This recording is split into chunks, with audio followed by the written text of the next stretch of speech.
In the summer of 1921, Franklin Delano Roosevelt was sailing his yacht in the Bay of Fundy when something happened to the yacht which made Franklin fall into the freezing water. The feeling of falling into the water made Franklin feel, oddly enough, paralyzed. When he woke up on the second day after falling into the freezing water, FDR could no longer move his legs and his skin became very sensitive. Within a couple of weeks, FDR was diagnosed with polio. Polio at the time was a widespread epidemic that people feared because they knew so little about it. Later in life, FDR used his money and public influence to start the nationwide program March of Dimes. The March of Dimes helped fund university programs which ultimately led to a vaccine against polio. According to immunizationinfo.org, before the polio vaccine, 13 to 20,000 people were paralyzed by polio, and about 1,000 people died from it each year in the United States. Many families were affected by this disease that struck without warning and created a culture of fear throughout the United States. The first polio vaccine went into use in 1955, 34 years after FDR was diagnosed with polio. As the vaccine became available, polio cases in the United States started to drop rapidly from 1957 onward. What if this vaccine had never been invented? What if this life-saving tool was invented and people didn't take advantage of it? Parents shouldn't deprive their children of these life-saving tools that makes the world a safer place to live in. Parents should vaccinate their children for a number of reasons, such as helping their children be healthier, protecting those around their child and future generations, and most importantly, protect the child from outbreaks. Parents are of course concerned about their child's health, but this concern can go either way in vaccinations. There are some parents who believe that vaccinations are the right thing to do for their child's health and safety, but other parents believe that vaccines have more of a risk and do more harm than good.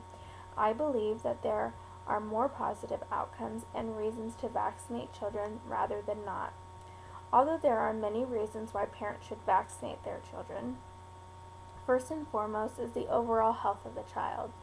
Every year, the Center for Disease Control and Prevention releases an updated recommendation immunization list that children should be given, along with the appropriate age to receive them. This chart also has a list of all the diseases the vaccines are used to fight against, how you can get the disease, and the symptoms and complications of each disease. A child's safety should be top priority for any parent. Paralysis, death, and even the chance of spreading an epidemic such as polio or any preventable disease to children who are not vaccinated is a risk a parent should never take. Many argue diseases like polio, measles, and whooping cough basically don't exist anymore, so there would be no reason to vaccinate against them. Although some diseases are not in the forefront anymore, they do still exist. In the book, Why Vaccinate for Diseases That Do Not Exist, author Maureen Connolly states that polio kills thousands of people each year in countries like Asia and Africa. If an unvaccinated child came into contact with someone who carried the polio virus, the child could easily catch the polio virus through the air or direct contact. Some parents don't like giving their children more than 1 or 2 vaccines at the same time. They fear that too many antibodies or antibiotics can cause an unnatural change in their children. The CDC is aware of this fear and actually has a vaccine schedule on their website that allows parents to schedule out their children's vaccines at a pace they want.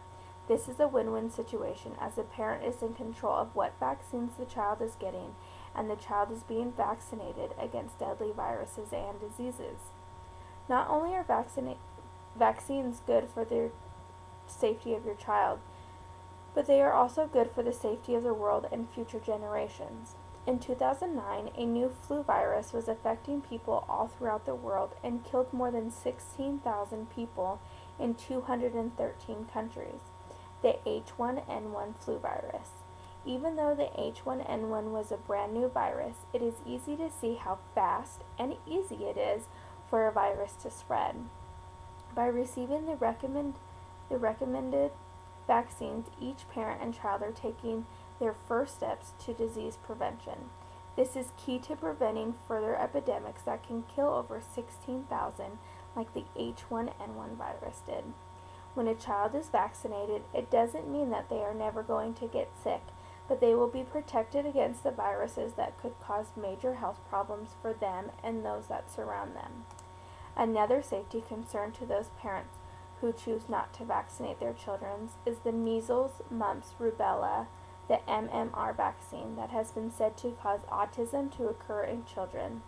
The Dr. Andrew Wakefield claimed that the MMR vaccine did in fact give children autism after he had stories of children becoming autistic after vaccination.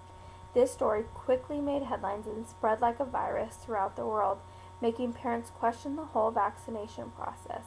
Parents started pointing the finger of blame to vaccinations for causing much more harm than they would be willing to risk. Parents started to fear vaccines and for their child's safety. In 2010, a medical journal which published Andrew Wakefield's autistic findings retracted the study, stating Wakefield's research had not been honest and was not scientifically accurate. What Wakefield's dishonest claim on vaccines did to the parenting community was to create a fad. Wakefield made every parent or soon-to-be parent question life-saving techniques, but it also made them do research, which every parent should do. The number of preventable outbreaks is growing and may astound and scare those parents who choose not to vaccinate their children.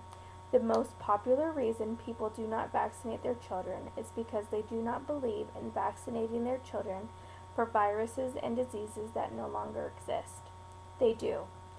In recent news, according to the U.S. Centers for Disease Control and Prevention, California is again at the gripes of a whooping cough outbreak, and this time it is even worse. The state is facing its worst outbreak in 70 years and has nearly 1,000 more cases than it did in 2010. As of November 26th of this year, the state had 9,935 reported cases. The DTaP vaccine was introduced in the mid-1940s, yet in 2014 there are still people threatening their children's life and the lives of those around them when it could all be prevented with just one shot. The most important thing is that you should be educated on all vaccines, whether for or against. Do not let the hype of a celebrity or a well-known doctor give you your ideas on what is best for your child. Vaccinations are a crucial element in a child's health and essential to worldwide health.